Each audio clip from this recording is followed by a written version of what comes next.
Hi there, Scorpio. Thank you for joining me for your weekly forecast for week commencing the 21st of November. The sun has been passing through your sign over the last 4 weeks.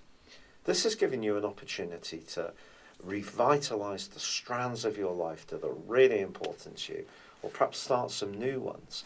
This week's going to be fascinating because you can see how far you've progressed with some of those things, and you may actually see some tangible evidence which could prove to be highly encouraging.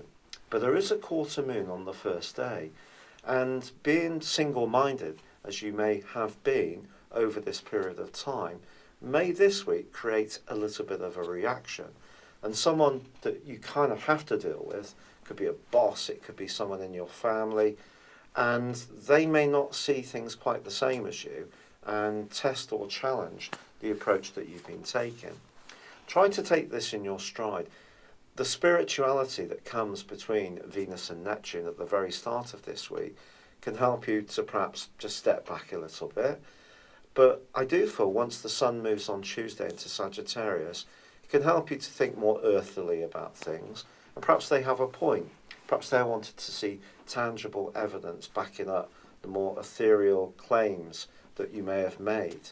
If someone thinks you're a bit of a dreamer, they now want to see that things are taking a shape which they can actually relate to. But you yourself can also think very seriously about your financial situation this week. This is because Mercury, the planet of communication but also thought, combines with Saturn. Saturn has been quite a hard taskmaster for you over the last couple of years, both around your self-worth and also about how much you earn and how far it's stretched. And if there are limitations in this area, you could feel quite conscious of them this week. But keep the faith, because if you've got ideas coming in that really do excite you, then you need to keep going forwards with these. Progress won't necessarily be immediately obvious, although I think it's possible that there can be some, and you need to keep the effort up in a sustainable way.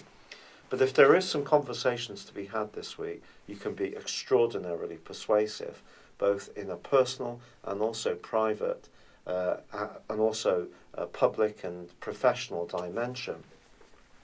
This is because Venus combines with your modern ruler of Pluto. But if you say something, make a pledge, you really need to be able to back it up with actions. Then again, if you're persuasive and you get someone to do something which is good for you, but it's not necessarily so good for them, that could actually be something that comes back to haunt you. So sincerity is going to be important, as it always is, but I do feel that if there is something that really excites you and you want to get people on board, then your charm and persuasion are going to be important ingredients. However, in a romantic context, if you are really clicking with someone, it's probably the mental side of the relationship which can excite you as much as the more physical one. And just let this flow and see where it leads. Could be a lot of patter and a lot of flirting going on. And even if you're in a relationship, a settled relationship, things could get a little more earthier and sensual from here on in. It's been a real pleasure being with you. Thank you for joining me. Good luck and goodbye for now.